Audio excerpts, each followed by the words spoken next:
ข่าวใหญ่เลยมื้อนี้เนาะโดยเป็นจังได๋เราเราสิฟังดูข่าวดีแบบใดอันน่ะแบบใดดีเอาเนาะน้องเราบุงดูเนาะแจ้งกันได้ฉันเนาะเป็นว่าสิเฮ็ดเฮือนให้โอ้มาแจ้งข่าวดีเรื่องเฮือนบ่โดยตัวพี่น้องเนาะถือว่าบ่ธรรมดาได้เงินในชาติใหม่ละบาทนี่เนาะดีใจนำพี่น้องทางชาวเทืองเราอันแบบดีใจแห้งเนาะดีใจแห้งจนว่าบ่ออกบ่ได้นี่น่ะอึ้งนะเมื่อเช้าเอาให้ว่าเจ้าก็เมื่อเช้านี้นะเขาแจ้งแล้วให้น้ำตาไหลเป็น4-5 นาทีก่อนจะได้ถ่ายบริษัทฉันเนาะนี้เราแบบว่าเราได้ยังเราก็ดีใจแบบว่านั่นเป็นไงความรู้สึกลองเว้าสิฟังมึงดูซะเถอะเราชุบอิ่มเลยพี่จักอิ่มแบบมันตื่นตันนะเนาะน่าสิให้เลยนะ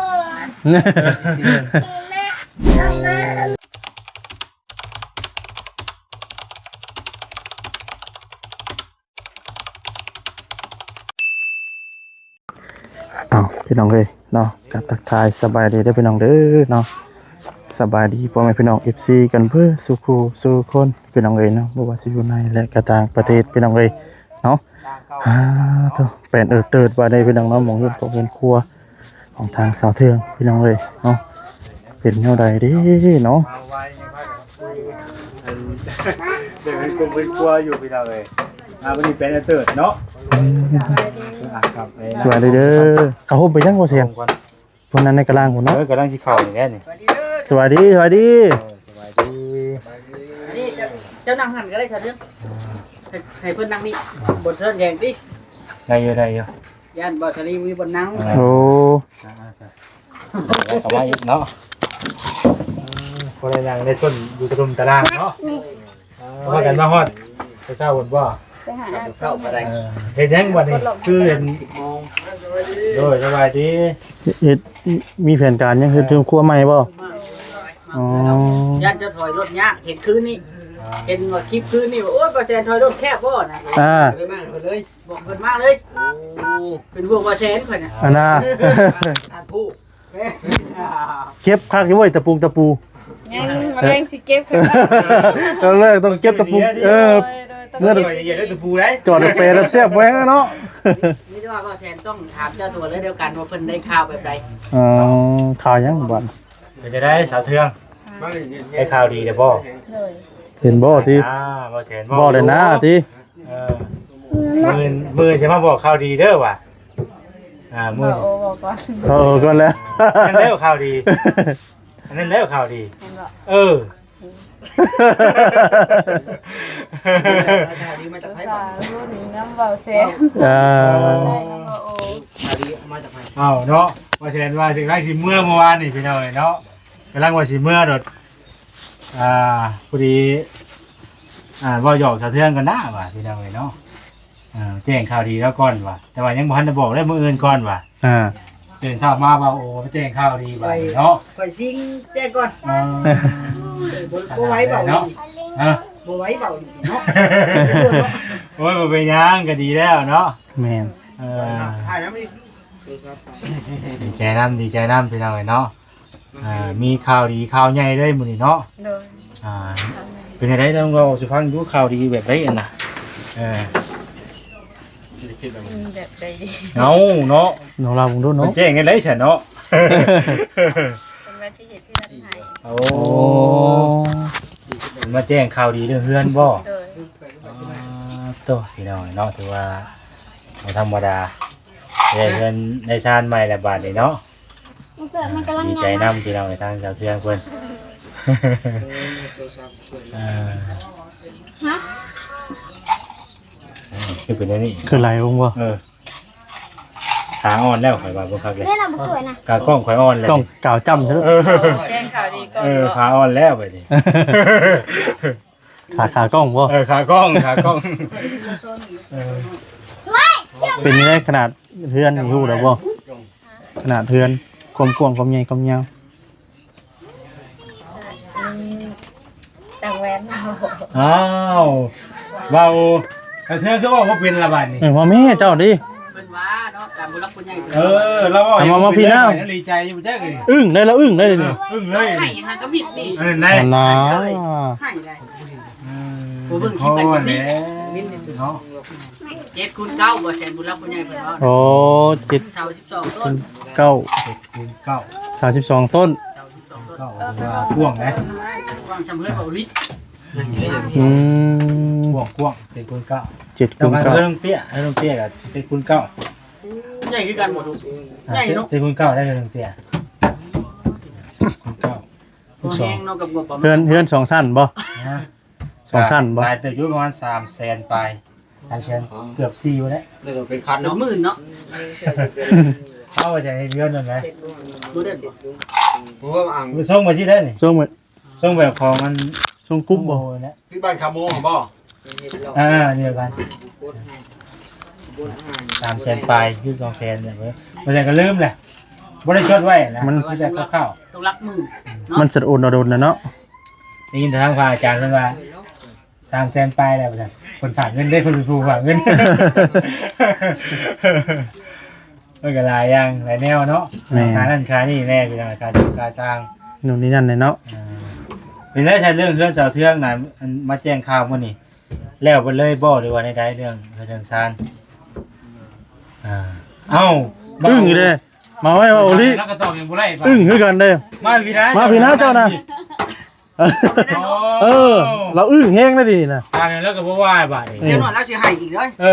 เจ้าเราสิให้ไปจักนี่แล้วยังอิ่มอยู่เลยน่ะ เกือบค่อยได้นี่ อึ้งแห้งอยู่นะ อึ้ง เขา แฮ ยัง ง ไม่ได้ถ่ายเบาลิ เอาไป พี่น้อง เห็น เนาะ นี่เนาะ บ่แล้วดีใจแฮงจนแบบเป็นบ่ สบายดีเด้อ เราเคย เราอันแบบดีใจแฮงเนาะดีใจแฮงจนว่าบ่ออกบ่ได้นี่น่ะ อึ้งนะ เมื่อเช้า เอาให้ว่าเจ้ากะ นี่ได้เบาลิก็ได้ เมื่อเช้านี้นะเขาแจ้งแล้วให้น้ำตาไหลเป็น4-5 นาทีก่อนจะได้ถ่ายต่อ บริษัทฉันเนาะ อันนี้เราแบบว่าเราได้อย่างเราก็ดีใจแบบว่านั่น ไปได้ความรู้สึกลองเว้าสิฟังมึงดูซะเถอะ เราชุบๆ อิ่มเลยพี่จักอิ่มแบบมัน ตื่นตันนะเนาะ น่าสิให้เลยนะโอ้โดย ต้องลื่นๆนะนี่ลุง ตามเฮาได้ คิวกันแล้วบ้าง ตาม อ่า ผิวรุดเลยเด้ เอาต่อจะได้กินนี่ เข้าใจความรู้สึกคนอยู่พี่น้อง มันตื่นตันเนาะ ตื่นตา ก็ยังบ่ออกเนาะผู้ได้มือบ่มือว่าเนาะให้ว่าก็ได้ เดี๋ยวอันมือช่างเสาเข้ามาพุ่นแล้วสิให้อีกอยู่ตามเบิ่งคนน้ำตาตื้นไง อืม บ่ได้เคยเห็นแล้วให้เทื่อใดตั้งแต่มาไทยอย่างนั้นเลยว่า จักเราสิให้เรื่องใดจักเราเนาะ มันนี่ให้หรือเปล่า มื้อนี้ให้แล้ว บ่ได้ให้พี่น้อง เอิ้นคนมานั่งเฮ็ดได้นี่ เอามาถาม สิถามนี่แหล้วเป็นจังได๋ เพื่อน ยังไม่ได้ถามกันเนาะ อยากให้บ้านเนาะว่าคือมันมาได้ที่เด้ว่าชาวมีตักต้นเด้ ถือว่า บ่ที่มื้อนี้น่ะคือว่าโอมาแจ้งเรื่องเฮือนเนาะ ด้วย เรื่องเฮือนเรื่องซานคือเรื่องงบประมาณแบบไรเรื่องงบประมาณมีครบไปแล้วหรือว่าเป็นขั้นเป็นตอนไป เรื่องงบประมาณเบาลินี่เบาลิยังสิว่าบ่สมทบกันยังบ่ได้ว่า แต่ว่าสิแล้วเบิดก็บ่ทันได้ว่าเฮาว่าบ่ทันได้เพราะว่าเฮายังบ่ได้ปรึกษาผู้หลักผู้ใหญ่เพิ่นเต็มร้อยเลยในตัวนี้เพิ่นเฮายังบ่ได้แบบว่าเฮาก็บ่ทันได้ถามเพิ่นว่าเพิ่นให้สมทบบ่นะบ่แซ่นเฮาก็บ่ได้ต่อกันเลยพี่น้องเนาะก็คือเพิ่นตามที่เบาลีได้แจ้งไปแล้วว่าเฮายังบ่ได้คุยกับผู้หลักผู้ใหญ่แบบเต็มที่ในตัวนี้ท่านทราบว่าเพิ่นสิให้สมทบบ่หรือว่าเพิ่นสิรับทั้งสองท่านนี่ให้แล้วจนเสร็จสิ้นบ่ โอเคติดตามมือน้ำกันเนาะ โดย ติดตามมือน้ำกันว่าสิเป็นได้ใด โดยอันนี้ก็บ่แม่นแบบว่าแนวอื่นอีหยังก็ได้บางเทื่อเพิ่นเคยแบบว่ารับงานแล้วเพิ่นเคยเฮ็ดแต่สองท่านแล้วเพิ่นละเฮ็ดมาแล้วนะ อ๋อ แต่ว่าเพิ่นหรือว่าเพิ่นคักแบบนั้นบ่หรือว่าจังไดนะ โดย แต่ว่าเพิ่นก็บ่ได้ห้ามหยังดอกพี่น้องเอ้ยแต่ว่าบางเทื่อเพิ่นเฮ็ดเป็นเคสของเพิ่นไป โดย นะ ประมาณนั้นเนาะ ด้วย ติดตามเบิ้งใช่พี่น้องเลยว่าสิเป็นได้ใดเนาะติดตามเบิ้งเรื่องเฮือนเรื่องสร้างของสะเทืองบัดนี้พี่น้องเลยเนาะ ให้เบาลีถามจากเรื่องบ่ ฮะ ตามมาดู ถามดู เป็นอะไรจังไห้เนาะ ดีใจ ดีใจเหรอ ดีใจ มาแจ้งข่าววันนี้ก็ถือว่าจะเริ่มมื้อใดบัด เริ่มมือเริ่มบอล เดี๋ยวเบาลีสิว่าจังที่อันดับแรกแล้วแม่นเฮาต้องสั่งเสาสั่งช่างอุปกรณ์มากองไว้ก่อนว่าซั่น สั่ จ้ะ งเครื่องสั่งของมาป้าไว้ก่อน โดย อื กัน ม เครื่องของก้าว่ามันได้ละเอาเสียวช่างมาย่อผูกนึงประมาณอีกโอ้ยแล้วหน้าพุ่นแหละแล้วให้แล้วหน้าแล้วอันดำหน้าพุ่นละคาดว่านะ เพราะว่าในช่วงนี้ก็สร้างเพิ่นก็เฮ็ดนาเลยเนาะ โดย บุกคือกันนะเนาะบุกให้บุกนะ ส่วนหลายสร้างกับคำบ่แล้วลำหน้าพุ่นเนาะ แม่น ยากและช่วงนี้คันนอกจากว่าสร้างที่ว่าบ่ได้แบบว่าลำให้ลำหน้าสิ แม่ นะ น โดยก็คือถ่ายเพิ่นแล้วดำหน้าแล้วมีแต่ว่าหนาทีของเบาหลีก็คือทางผู้รับผู้ใหญ่ว่าซื้อเครื่องมากองไว้ ในตอนนี้ก็คือเอาเครื่องมาเตรียมไว้ก่อน โดย เอาเครื่องมาเตรียมไว้แล้วก็คือว่าสร้างเพิ่นว่างเวียกว่างงานแล้วก็เพิ่นก็เข้ามาเฮ็ดเนาะก็ไว้แล้วแหละแต่ว่ามีเครื่องมีหยังครบไปแล้วก็ อุปกรณ์เนาะ เดี๋ยวมาประกอบขึ้นก็ไว้ อืม เพราะว่าง่ายๆถ้าเครื่องมาเบิดแล้วมันจะบ่เสียเวลาเฮาสิไปชื่อนั่นชื่อนี่มีแต่ว่าชื่อตื่มตัวมันบ่พอก็ชื่อบัดนี้มันก็เพราะง่ายถ้าผู้รับผู้ใหญ่เพิ่นก็บ่ตื่นตกใจเรื่องเงินเรื่องคำเลยเอาแล้วบึ้มก็จะเบิดเลยอีหลีโดใดแบบว่าบ่แม่นว่าสมทบหลายคน นอนรับอยู่บ่เมื่อคืนนี่หลังจากที่ว่าแซนเว้าไปนั่นได้จังเมื่อ น้องบ่รับ เอาเลย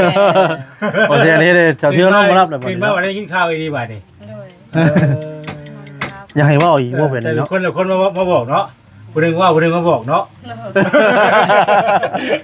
บ่แซนคู่แล้วไว้นะแต่บ่แซนคู่แล้วไว้ซื่อ ว่ากันได้ก็ดีใจได้แหละเนาะดีใจที่ว่าทางเอื้อยเพิ่นทางกระเทืองเพิ่นได้รับข่าวดีเรื่องซ่านพี่น้องเอ้ยเนาะ อืม ทางเฮาก็อยากให้เพิ่นได้อยู่เนาะเพราะว่าหลายคนเพิ่นก็ที่น้องอูก็มีแล้วแก้วแฟนเนาะในซ่านไปแล้วคือทางเสาเทืองนี่ก็หลังจากที่พ่อแซนบอกว่าสิมีข่าวดีมาแจ้งมื้อนั้นก็ FC เพิ่นก็เชียร์หลายคนอยู่แหละอยากให้ได้เฮือนน่ะนะขอให้เป็นข่าวดีเด้อเฮือนเด้อว่าซั่นนะ โดย ถือ เสียมาเรื่องเสียงเดียวกันนะเนาะ บ่แซนนี่แล้วเว้าคร่าวๆไว้แล้วจำว่าได้นี่เนาะว่าคนนึงขึ้นไว้แล้วหั่นน่ะ เสียงคิดแบบมันอะไรตรงนี้นะพันเดียวมัน บ่แซนฮู้ก่อน เพิ่น บ่ อาจ นี่ จะแบบแว่วๆมานะแม่นบ่ แต่ว่าเนี่ยเนาะ คือว่าเรื่อง เด่นไปคือชื่อเลขเนี่ยชื่อมันต้องยีถือถึงอยู่นะ รุ่นบ่ ว่ายีถือก็ แม่น ไม่เราอ่ะ เรื่องนี้นะเฮาก็เคยเว้ากับอ้ายน้องอยู่ทุกเบิดทุกคนอยู่เรื่องนี้นะเนาะเฮาเว้าคร่าวๆไว้ก่อน โดย แต่ว่าผู้รับผู้ใหญ่เพิ่นยังบ่ได้ให้แจ้งข่าวดีเฮาก็บ่ทันได้แจ้งในตอนนั้นนะแต่ว่าก็มีแผนในใจอยู่แล้วอุ่นใจหุ่มๆอยู่นะก็เลยพิสูจน์เบิ่งชาวเทืองนำ โดย ว่าแล้วสินิสัยใจคอดีบ่สิฮักแพงยูทูบเบอร์ทำงานเฮาบ่นะ เบิ่งก่อนเนาะเบิ่งไปก่อน แล้วบัดแล้วลักๆนี่ก็คือบ่แชนซื้ออาหารมาสู่ช่างกินแล้วล้างถ้วยบัดนี้โอ้ดีอีหลีบัดนี้ บ่เลยจัดเลย จัดเลยบัดนี้เอาเพิ่นนิสัยใจคอนะเพิ่นก็ลองเบิ่งได้ผู้รับผู้ใหญ่เพิ่น แล้วก็จักสิว่าได้ใดพี่น้องเนาะ บ่เสียเอาข่าวดีมาแจ้งได้บ่มื้อนี้น่ะ เมื่อ เจ้าเอาข่าวดีมา บ่ แจ้ง ได้ก็บ่มี ข่อยนำเบิ่งอยู่ เอา ข่าว เบิ่ง ดี แต่ เจ้า คนบ่ได้มีเนาะ โอ้ยหาตัวกันบัด โอเค เบ้าลี่ผู้บ่แจ้งแล้วบัดนี้ โอ้ มีบัดนี้ เดี๋ยวเว้าลิขออนุญาตออกจากกล้องก่อนเด้อ เคินป่ะ ตัดจิบก่อน เคินป่ะ คืนเฮ็ด เอาพี่น้องน่าจะได้กันเมื่อสำหรับคลิปนี้กันเรื่องแจ้งข่าวลุงข่าวดีกันทางบ่แสนกันมีอยู่แต่ว่ามันโมเมนต์เรื่องเพื่อนพี่น้องเนาะแต่เป็นเรื่องอื่นนะ ซ้อมช้อนเลยเนาะเดี๋ยวนี้เบิ่งออกเฉลยมากินน้ำก่อน มันยังไม่เฉลยคลิปหน้าพุ่นแล้วคลิปนี้กันขยี้สาวเทืองก่อนขยี้สาวเทืองอีกก่อน โชคสองท่านสามท่านเลย ท่านแล้วว่าคือของบ่แสนน่ะมีไว้แล้วสินะแหละก็เลยว่าแจ้งข่าวดีแล้วนี่ก็ถือว่าถึงจะโมเมนต์เรื่องเพื่อนก็ตามแต่ว่าในส่วนนี้ก็ถือว่าซอยบรรเทาคนได้ไปก็เลยว่าก่อนสิเมื่อก็เลยผู้ใหญ่แบบแชทมาจังว่าบ่แสนสิเมื่อเมื่อวานนี่นะเลยแจ้งหมดเลยแจ้งยังบ่ฮู้เลยว่ามีข่าวดีหยังบ่ ท่านเปิดเผย ยังไม่เปิดเผย เบาลิเปิดเผยก่อนเปิดเผยก่ ก็ อน คือเรื่องใช่เนี่ยคือว่าแหละเนาะเขาก็ฮู้มาจนเติบแล้วแต่ว่าเขาก็บ่ได้นั่นเสียนะ แม่น เพราะว่าเขาก็ยังเพิ่นก็ยังเบิ่งก่อนเสียนะก็คือฮู้แหละแต่ว่าเรื่องชาตินี่ก็การสุภาพแสนมามื้อนี้ก็ซื้อสิบ่มีหรอกก็มีแต่ข่าวของ ว่าแซ่นั่นเนาะ เป็นมอบหมายส่วนอื่นนะแต่ว่าเรื่องชาตินี่ก็ยังบ่มีแต่มื้อนี้ก็ถือว่าได้รับโชค2ชั้นเนาะทางข่าวดีเรื่องชาตินะครับนี่แหละทางบ่แสนก็คือสิเป็นในคลิปต่อไปก็สิได้บอกได้แจ้งพี่น้องเนาะให้ FC ฮะ อันคอยฮู้แล้วของเจ้าน่ะบอกคอยนี่เด้อคอยฮู้ไว้ก่อนเด้อ รู้เลยว่า เจ้าบอกว่าคอยสิไปนี่เด้อมื้อนี้น่ะคอยสิไปนำคอยฮู้อยู่แล้ว วันนั้นแหละพี่น้องเนาะ สรุปแล้วคนคนเดียวบ่ฮู้ สะเทืองบ่ฮู้เรา แต่ยังบ่ฮู้เนาะเอาดีใจนำเด้อสะเทืองเด้อเนาะมุดีใจนำพี่น้องเอ้ยนี่แหละทางผู้รักผู้ใหญ่เพิ่นก็เบิ่งพี่น้องเนาะเพิ่นได้เห็นคุณงามคุณดีของเฮานี่แหละเนาะ แม่ ก็อยากช่วยจักซอยทางผู้รักผู้ใหญ่ก็ได้พี่น้องเอ้ยดีใจนำพี่น้องเอ้ยที่เพิ่นก็หลายท่านอยู่ที่เพิ่นคอมเมนต์มาน่ะว่าขอให้เป็นเพื่อนเด้อว่าแสนเด้อเนาะเพราะว่าคือทางสาวเรื่องว่ามีลูกหลายคนเนาะมีลูกหลายคนเสียนะพี่น้อง จังหวัดจะคนก็ลูก อยู่วงเช่า 5คน ขับแคบเสียนะเนาะอันนี้ก็ถือว่าเพิ่นใหญ่อยู่แล้วเนาะเพิ่นหลายลูกเพิ่นหลายคนเด้ เลย เพิ่นเฮ็ด12เสาถือว่า พอได้อยู่นะเนาะ จักห้อง ในห้องอยู่ เพื่อนเจ้าหายังคุณยังเลยรู้จักบ่ หมู่ ของ เนาะ ตัวว่าผมดูแล้วคือว่านี้ข่าว7คูณ9 แม่น 7 แม่น คูณ9 7 สมมุติน้องเตี้ยพี่น้องเนาะคือน้องเตี้ย12เสา12เสา12เสาก็คือ9เสาว่าเขาก็ลืมนะแต่ว่า7คูณ9นะนี่แหละพี่น้องเดี๋ยวก็ใหญ่แล้วบ่าวเฮ็ดแล้วกว้าง โอ้โหน้อยใหญ่บ่ฮู้ บ่ฮู้เลย มันสินั่นได้บ่เต็มไปเลยแถว เฮ็ นี้ ด เนาะ พรุ่งนี้เด้อบ่ แม่นแล้ว แม่นบ่ นี่เลยมื้อแรกนี่ทั้งน้องๆมันก็สิขุดโพนได้นี่ บ่ปลูกนี่เลย ง่ายเบี้ยไม้ไปอีกแล้วเนาะ ของปลูกของพังแล้วก็สิได้นั่นเนาะ นี่เลยเนาะ ง่ายก็ง่ายนะชาวพี่น้องเดี๋ยวเนาะพ่อสิง่ายเสมอนะ คนง่ายเสมอ เลยเอาวงอยู่วงเศร้าไว้ก่อนเนาะ เด้อ ดีใจน้ำ ดีใจน้ำเบิ่งทั้งคนนี้ครัวก่อนพี่น้องเอ้ย หลายคู่หลายคน เด้อพี่น้องเอ้ยเนาะนี่ก็เพิ่นเนี่ยมองนี่เลยพี่น้องเนาะกำลังเฮ็ดเฮือนครัวเห็นเฮือนครัวใหม่พี่น้องเอ้ยโอ้ทางเฮือนกับทางน้องโอเพิ่นกำลังเข้าฟ้าพี่น้องเอ้ยเนาะถือว่าไว้คือกันพี่น้องเอ้ยเนาะจังได๋ก็รอติดตามเบิ่งนํกันเด้อพี่น้องเด้อเนาะฝากกดไลค์กดแชร์กดติดตามเนาะเป็นกำลังใจให้แน่เนาะเด้อ จริงแล้ว ปลูกเครื่องครัวใหม่พี่น้องเอ้ยเนาะ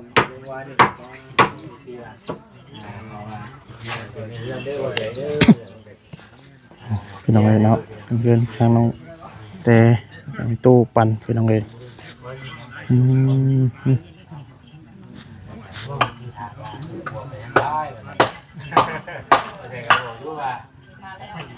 ก็พี่น้องเอ้ยน้ำบาดาลเนาะไปสิพี่น้องเนาะสำหรับคลิปนี้ลำลาไปก่อนนะพี่น้องเด้อเนาะผิดพลาดจังใดขอโทษขออภัยนำเนาะ